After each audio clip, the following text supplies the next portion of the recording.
flying the flag very high. Bafana Bafana. Hey, I want to give them horns, but I don't want to get ahead of myself because since day one, I've been praising them. I've been praising these boys since day one, and everyone else looks at me and think, Robs, are you referring to the same Bafana Bafana from 1996, or is this a Bafana Bafana that you've conjured up in your head? I conjured them up in my head. I imagined these guys achieving greatness, and that much they have over the course of the African Cup of Nations. Now in its 34th edition, being hosted in Ivory Coast, more specifically Yamoussoukro, Abidjan, Poku, to name a few. Those are some of the stadiums where some of the greatest African footballers have grazed their talent and really displayed themselves at top-notch level. When I say some of the greatest African talents, I'm referring to some of the lesser founded, or rather lesser teams in this tournament, the likes of Cabo Verde, Burkina Faso, Angola, DR Congo. To name a few, Zambia, Namibia. Those are some of the teams that have really come to the fore and really lifted their hands up and said, listen, we're also part of the African continent. Don't forget us. We also play football, and they've really done well for themselves going into, in fact, leading us into the quarterfinal rounds of this tournament. On here, in studio with me, I've got SK Pasha, Mr. Super Sports himself. On the line, reporting live from Pitori, President wa Pitori, the man himself, Jeremiah Nkwana, former tax player, also part of the tax development structure, is also going to be joining us online. In fact, he's already online. Jeremiah, how are you doing, brother? Hi, Jeremiah. Yeah, he always tends to get captured by the internet somehow. But we'll try to get him back on the line. Of course, I got SK Pasha with me in the building. SK, how are you doing, brother? Yeah, very good afternoon to you and good afternoon to all our listeners as well. I think for Jeremiah, it's a Monday. So I think, we should get him after 12. Give him some time. No? Yeah, no, he's had a very busy weekend. Yeah. Speaking about the busy weekend, we've had a busy weekend as South Africans all together. Of course, our breaths were held basically as we watched Bafana Bafana, our boys in green and gold. Perhaps try to not cause an upset, but try to remind us how good they are, how good and how much work they've put in as a team. But before we dig into Bafana Bafana, let's look at the African Cup of Nations as a tournament altogether. How have you seen the tournament? We've now reached into the last two games of the tournament itself. The semi-final round, of course, 2 more games before the new king of Africa is crowned. But the tournament altogether, your perception? I think it's been beautiful. I think it's been one of the top African tournaments we've ever had, particularly in regards to CAF, the Africa Cup of Nations. I was reading one of the extracts from one of I think it's number one commentator in African football, that is Mark Gleeson, saying that I think this guy has done more than 12 Afcons, or what you call his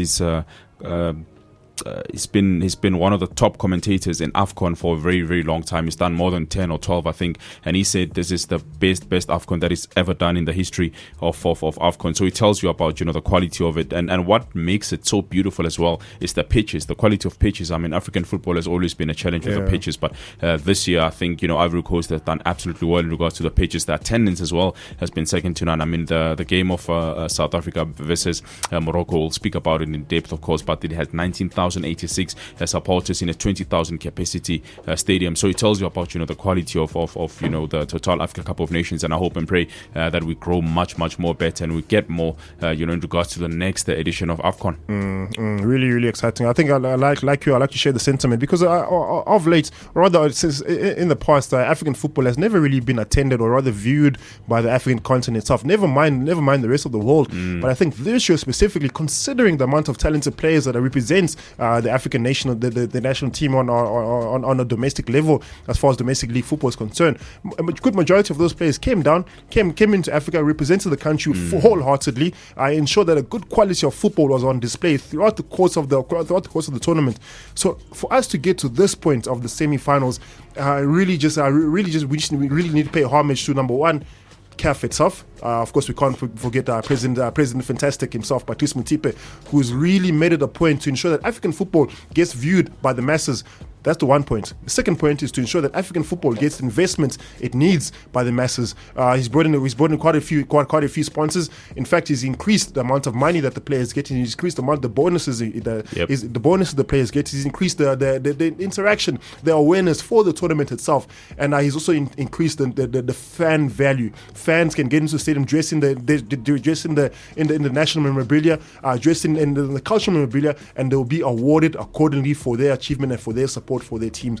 So he's really gone over and above to ensure that this tournament is more than just on the pitch. It covers the African spectrum as a whole. So big congratulations to CAF altogether in that regard. And also as far as broadcasting is concerned, I know for instance this year in effect there's been an increase as far as broadcasters are concerned. Of course, there are two specific broadcast channels, the SABC and SuperSport specifically, covering both radio as well as television in that regard. And we can go as far as thanking our very own Lorenz Collar and of course Mtokozizi Dube coming in from Far Post, who have shared their time on air with us to give us an insight as to what it feels like to be in Abidjan, what it feels like to be in Baku, what it feels like to be in Yamoussoukro. We've got insight from the boys themselves. I saw coming across a video of our Lorenz Collar as they were making their way down to Abidjan for the semi-finals, and you're just sharing. You could almost feel the emotion. You could almost see the emotions in his face while you were sharing his experience of Abidjan. And I can only imagine if he's feeling that as a journalist. What are the players going through? What are the emotions? Where are the players standing on emotionally? This is on a holistic level, but then if you bring it on a national level, Bafana Bafana, what have these boys achieved?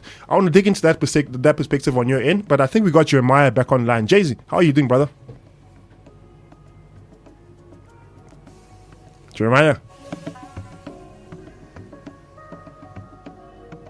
Ooh, he said he could hear me, but I don't know why we can't hear him. And he said it's a Monday, so I think somehow something's being affected. And I'm really quite keen to get his perspective in that regard.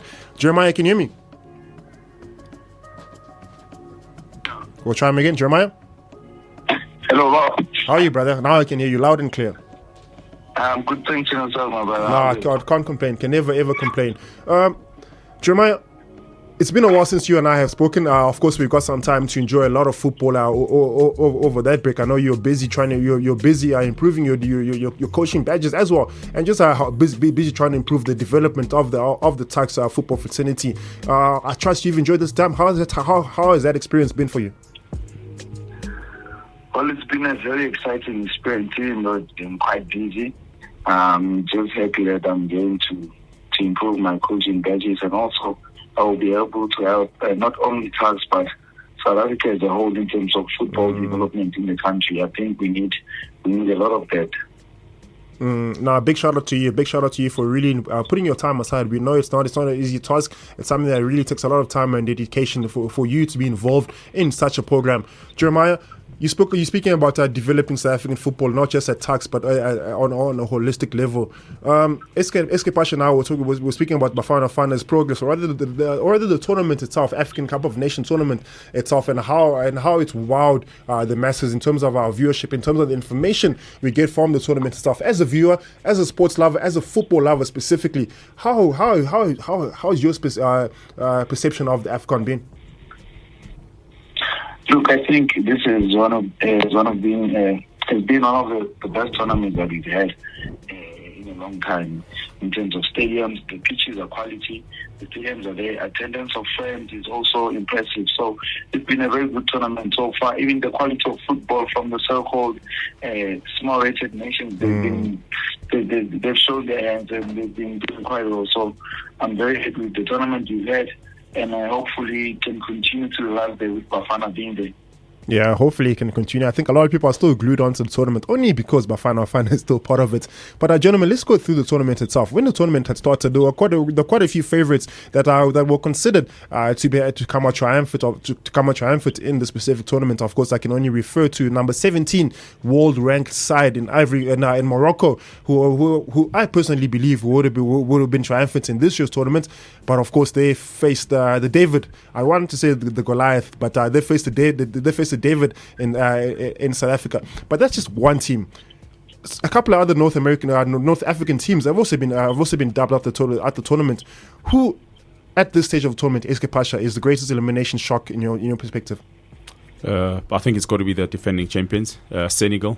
alongside Morocco. I think Morocco done absolutely brilliant, in the 2022 World Cup, reaching the semi-finals. So them two, I think for me, are the greatest shocks. I think they should have done much more better. But one thing that I've also learned in this tournament is that, there's no more small national teams on the African continent. The playing fields are now level. You can see that there's man. These are all big teams, and you've got to give respect to all them teams, and the quality of the coaches, quality of the players, and quality of how these coaches are coaching these players is second to none. And it's great to have a potential coach on the line that is Jeremiah. But I had with Tandi cold drink from the parents. Jeremiah. There's no easy passage, Jeremiah. There must be something on the table.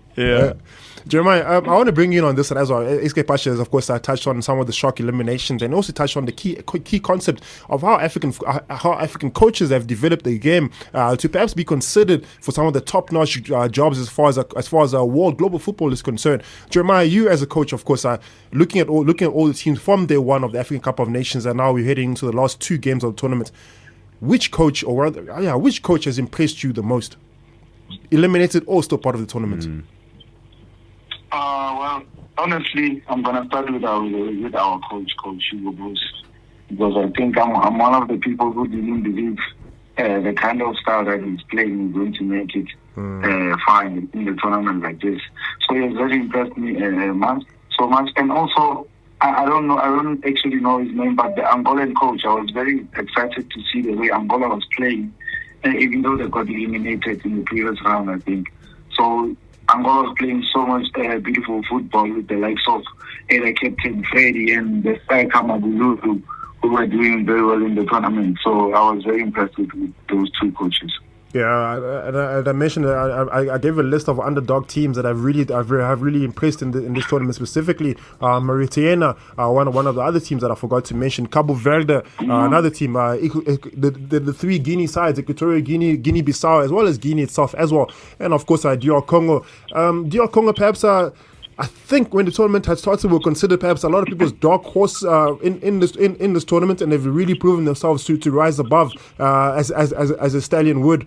Maybe just giving us a bit of a unicorn performance, just to shock us and get a bit of a surprise. Should they make it all the way and perhaps lift this trophy or lift this trophy? Of course, DRC Congo have lifted this trophy on two occasions, back in the tournament's first few years, and I think in the early 90s as well, DRC Congo lifted this trophy. But a lot of people have come out and said, listen, if there's any team that deserves to lift this trophy, not deserves, but should lift this tournament based on the quality that the country has, quality of players that the country has, it should be DR Congo. Of course, looking at the likes of Jean-Charles Mpemba, Johan Wissa, just to name a few. Those are some of the key players in that Congolese side. But of course, all 23 players that were selected by the coach in that Congolese side have really come out and represented the country correctly, to say the least. Before we dive into Bafana Bafana and the semi-finals, SK Pasha, standout player in the tournament so far, or rather eliminated or still part of it? I think it's probably the team that wins it. I think we'll zoom in much more close in regards to that. But Ronan Williams making history. I mean, saving 4 penalties. It has never happened in the history of this tournament. I think in the history of football. Well, goodness me. Well, there we go. Well, it tells you about the quality of the player, the confidence as well. The coaching that he goes through at Mamelodi Sundowns. I think he's done brilliantly well. Tebogo Mokoena with that free kick up against Cameroon as well. I think he's been a box-to-box midfielder. I think he's got a big engine on him as well. But I think for me, Ronan Williams has done absolutely well. And just going back to the question that you asked, Jeremiah, in regards to the coach, I think the Angolan coach as well, Pedro Concalves, that's his name. He's Portuguese of descent. One of the top coaches actually on the African continent is Portuguese. He's coached, he's been a scout for Sporting, one of the biggest clubs in world football as well. He's also been the head coach of the junior team in Sporting as well for about 5-6 years. So he's got a proper football education. He's qualified them as we saw, for Afcon as well. So I think he's a top manager, and we've got a lot of top coaches. But I think obviously for me, he's one of the top coaches, and quite rightly so. But for you, Roberto, in regards to players, would you give a player of a tournament to the players that are still in the semi-finals, or you'd look beyond to players that were eliminated? Evidently, like all tournaments go, so it's always about the player that makes it all the way, that in fact comes out victorious. But I mean, if we look at the tournament, if we look at the holistic version of the tournament, I think there are quite a few players that have been eliminated that came out as key players. Be it a young player, be it an old player. There were some players that really stood up and lifted their hand up and said, "Listen, my nation needs me to come out and perform accordingly. Let me do that." Of course, by me saying that, I would like to refer to Nsui, the striker from Mauritania, if I'm not mistaken. Top goal scorer of the tournament. I just need to get his name correctly. But top goal scorer of the tournament really did well to ensure that his side would perhaps make it through the tournament. But of course, they were Equatorial Guinea. If I'm not mistaken, he's the captain of Equatorial Guinea. Yep. They were eliminated in the tournament, but of course, he really no one gave him a chance coming into the tournament. Also considering his age, he's about 38 years old. Coming into the tournament, no one considered him as perhaps a catalyst to come out as top goal scorer in the specific tournament. So he's definitely one of the standout heroes or other standout performers in this tournament, to say the least. Another player that I don't think everyone is shining a light on is Sithole. Yeah. Since day one of the tournament, since it started, I always told my mates, listen, Bafana Bafana's midfield engine is being controlled by Yaya, but somehow, not to take anything away from him, Teboho Mokoena also contributing immensely to ensure that that midfield was locked. But I think Yaya Sithole has really done well for himself in the Bafana Bafana squad. Of course, representing a second-tier Portuguese side, but I think after his performances in the past 3 or 4 games for Bafana Bafana, he'll definitely considered as in some of the top domestic leagues as far as the continental leagues, as far as continental, also global football is concerned. Alongside him, there's a list of Bafana Bafana players that are considered by top French league players, Belgian based players. But when I say top ranked French players, Teboho Mokoena, of course, comes into the mind. Of course, his contract is rather being looked at by some of the top ranked French teams. And of course, you can't forget Ronnie Williams. 4 clean sheets in this tournament, 4 clean sheets, 4 penalties saved. Really a hero amongst none. Really the one man that stands up and he puts his hand. And there was a press conference after the game, and he came out and he said, "Listen, everyone contributed to the success of the team. I can't put my hand up and say because I saved 4 penalties, I'm the hero of this team. Everyone, starting off from the technical staff, kit manager, assistant coach, goalkeeper coach, everyone did the research to ensure that things were done correctly, and he did not save those penalties by luck. He saved those penalties by research. So he really comes out and he gives credentials and credits to everyone else as part of the Bafana Bafana team. Yeah, absolutely. I just wanted, Jeremiah, you've been in a couple of dressing rooms as well for Tugs, for South Africa, I think a couple of times out in China. When we've seen the brotherhood that Bafana Bafana has, what exactly makes a dressing room to be like that? Since you've been in a couple of dressing rooms, and I think in the dressing rooms that you've been at, and you've also been a leader out at Tugs for a couple of years as well. What makes that dressing room to be like a family, like a brotherhood affair? Look, I think the most important thing that makes the dressing room become one unity and one family is knowing the objective of the teams and also leaving your personal egos aside. Look, there are a lot of good players in the Bafana Bafana side, with a lot of players playing for Mamelodi Sundowns. It could have been a negative or turned out to be a positive, but so far it looks like it turned out to be a positive, because most of them are playing in high-level competition in terms of CAF Champions League, and you've got players like Adams who haven't tasted African football, but they look to have been blended in as part of the team. And also you've got the team spirit from other players who are not playing. They're always positive. You look at the likes of Velimut on the bench. Every time the team scores, he's the first one running to celebrate with the guys. And also, it's not like they don't want to play. They do want to play, but the support they give the other players that are playing is also immense. So the team spirit for me is one of the key key factors that has taken Bafana so far. Jeremiah, you touched on a key point there. Key point, of course, being Sundowns, and I want to bring that in this conversation before we look into the semi-final round. Of course, if you remember correctly, with the Springboks, we got a lot of international criticism from a lot of our rugby nation saying it's unfair that the Springboks can have 6 forwards and 1 fullback on the bench. And of course, that notion, the Springbok coach came out and said, listen, this is how we want to play. This is the strategy. These are the players that we feel will work correctly for us. Fast forward, coming to the African Cup of Nations, Hugo Broos selects 8 Mamelodi Sundowns players in the starting lineup. Over the course, in fact, before the Morocco game, the Morocco coach came out and he said, it's a bit unfair that we have 8 players representing one club in one national team. Spain have done it. Why can't we do it? Alongside with that question, how important is the loyalty of the players towards Hugo Broos to ensure that if I pick you, your loyalty, my trust to you will ensure great performance? Look, I think as a coach, every coach will want to have a player that's loyal to him and that's going to fight for him. Because look, if Hugo Broos loses his matches or loses terribly, he's the one losing his job. So he needs players he's going to trust, and also it looks like the players are bought into what kind of football he wants to play and what he wants to achieve. So I think the Mamelodi Sundowns take the players that removed those and put it away for a while. They're playing for Bafana Bafana now. And also, like you said, there are teams who have done it and have been successful. The likes of Spain have won the World Cup and the Euros with a bulk of the team coming from Barcelona. And also here on the continent, we've had Egypt winning 3 times, 3 Afcons in a row with the bulk of the team coming from Al Ahly.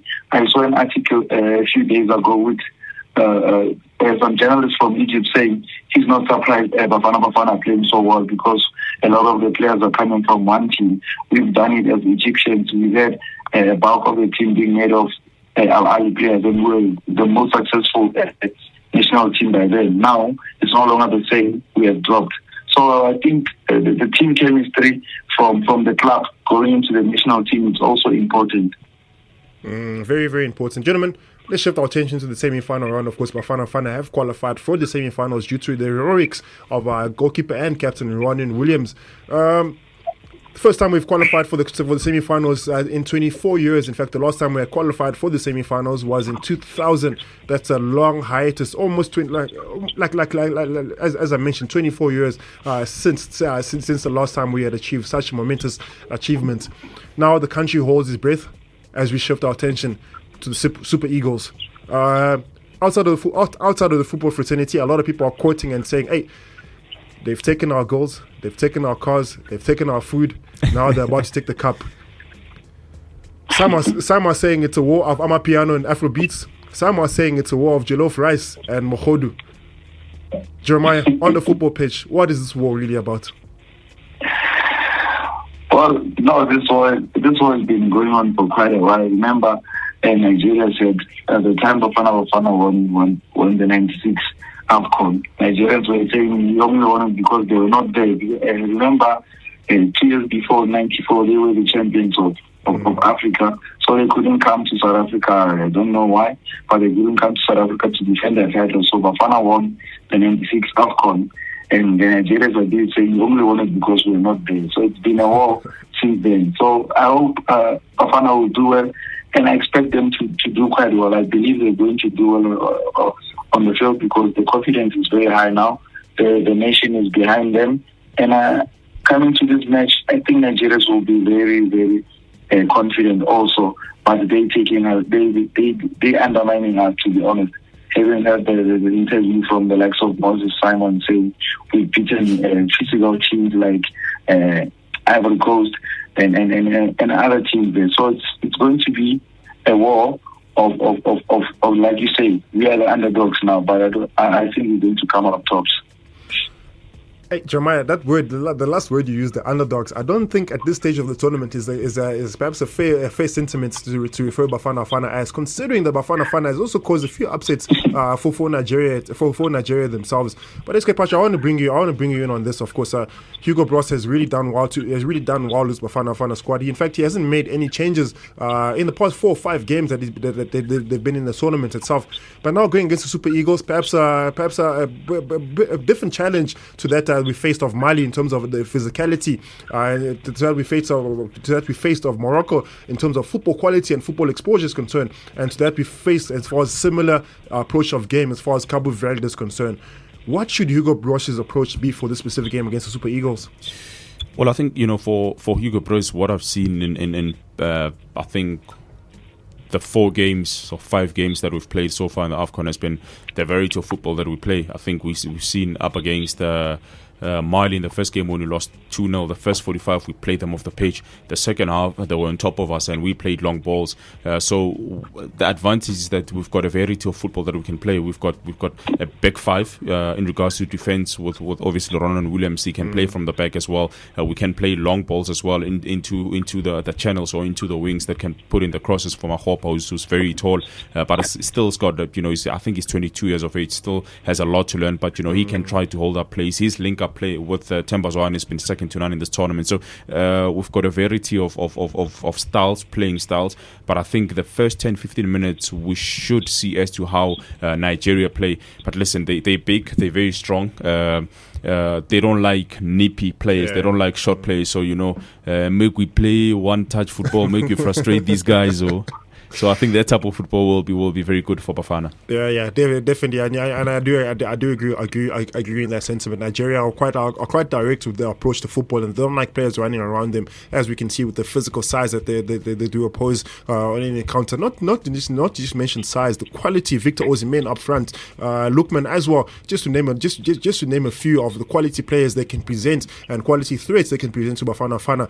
But of course, the Bafana Bafana boys in green and gold have faced a stiff challenges before, and there can't be any challenge stiffer than that of the Super Eagles. Who is going to soar? Who is going to fly higher? Will it be the boys on the ground or the Eagles above air? All set to be met on Wednesday, 7 p.m. kickoff. A lot of excitement. Jeremiah, score prediction. I'm putting you on the spot. Let's go. 1-0 to Bafana Bafana. Yes, right to the point. SK? Yeah, sentimentally Bafana win, but I'm not going to give a score line. I really want Bafana to win. Your side, I think. I think on my side, as I did predict last week's result as well. I do see this going through penalties again. Perhaps more not necessarily a scoreless draw, but there will definitely be goals in this game. But I do see that the game going all the way through to penalties. If it doesn't, there's a 3-2 scoreline. I'm not going to say who that 3-2 is in favour of.